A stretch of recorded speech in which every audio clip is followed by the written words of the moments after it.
Welcome back, boys and some girls. This is chapter 5 of the pyramid. This one has a bit more change rather than the previous episode. It's almost like the jump between 2 and 3. Obviously the environment is changed, very much rich. You can see it's like inside the pyramid, as close to Pharaoh as possible. A lot of gold, a lot of stuff. You can't really take the gold, you can only get the vases as usual, break them. I'm an archer, so I can't break them unless I use my skills, and I'm not that desperate. If I want to go straight into another thing related to this, is coins doesn't matter that much, because most coins are like RNG, whatever you can buy. You're always gonna get like between bosses, you're always gonna get like one health potion, and then the rest of the items are gonna be random. Out of the 3 you can buy between before each bosses. So besides that, don't save your coins. I never do. I never go into coin rooms. It doesn't matter. You get like on the way, when you kill, stuff like that. Another thing, you definitely have to get better with how you move. I'm not sure about other classes because I did not play them as much as Archer, but definitely you have to learn to move way more. You have a lot more stuff to avoid, a lot more archers. You're gonna see later on in the video a lot of like floors that just fill everything with enemies and you can escape, like the floors when they give like a small map and give you like, okay, survive for 3 minutes, survive for 1 minute, whatever, and you just have to stay there like that and wait and kill and avoid, and it's getting so close. And you can see, as I said later in the video, there's a map I got pretty close. Besides that, there are 2 new enemies. We have all the good enemies that we know, the penguins, the whatever, I don't know how to call them. We have the new ones. We have the monkeys, which basically they don't do much, they just run very fast at you. They can't jump, they can't teleport, nothing like that. They can just run at you very, very fast, like way faster, and even when you shoot at them, they can still like move, not as fast obviously, but they can still move.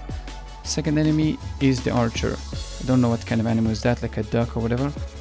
They aim arrows at you. The same angle is the same angle for the energy orbs that the little penguins shoot, but it's way faster, like way faster. You have to avoid it. So you can hide beneath them if they are on the platform above you, but be careful, because they can also teleport.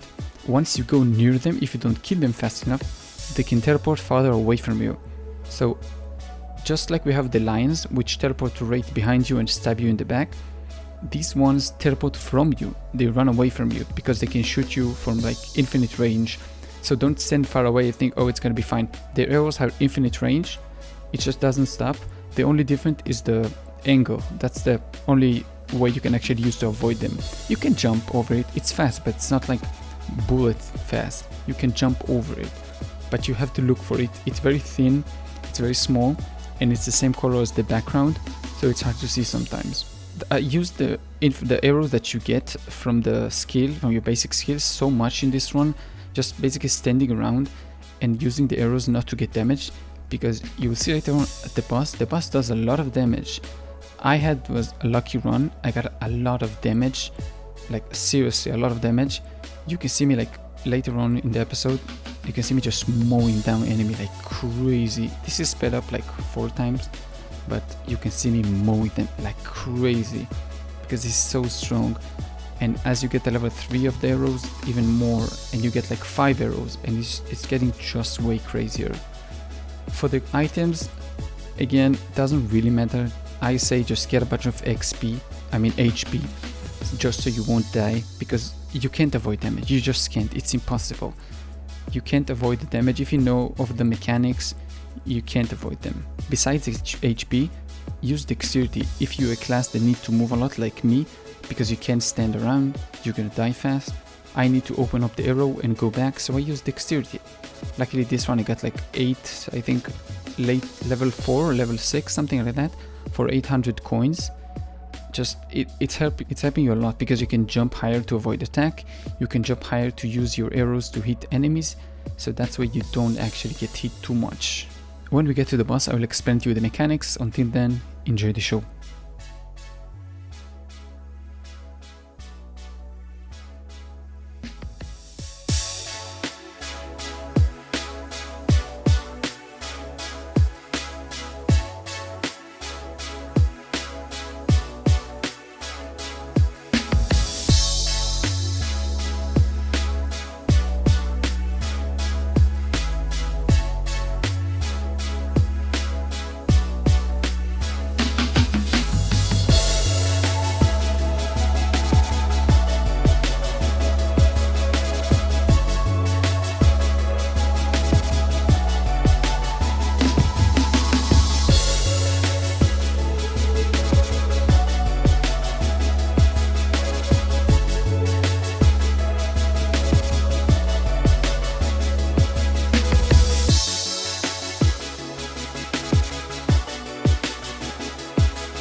Okay, so the boss. This big boy is a very big snake. In general, what I can suggest you is to not get close to this dude. Obviously it's my first time doing this boss, so I didn't realize this at the start. I'm realizing it after I'm doing this. The boss has a few attacks, like quite a few. It could be like 4 colors. It could be purple, which means you can either do a breath attack to the front or a tail attack to the front. It could be green, which means he's shooting seeking arrows or he's gonna explode the floor. Blue means he can summon allies, and red summons meteors from the sky. They are delayed, so don't worry if you see that all the floor is red. Just make sure you know which floor came first so you can know how to avoid it. But that's pretty much it. You just avoid the boss as much as you can and defeat him. It's not that hard, not that easy. Enjoy!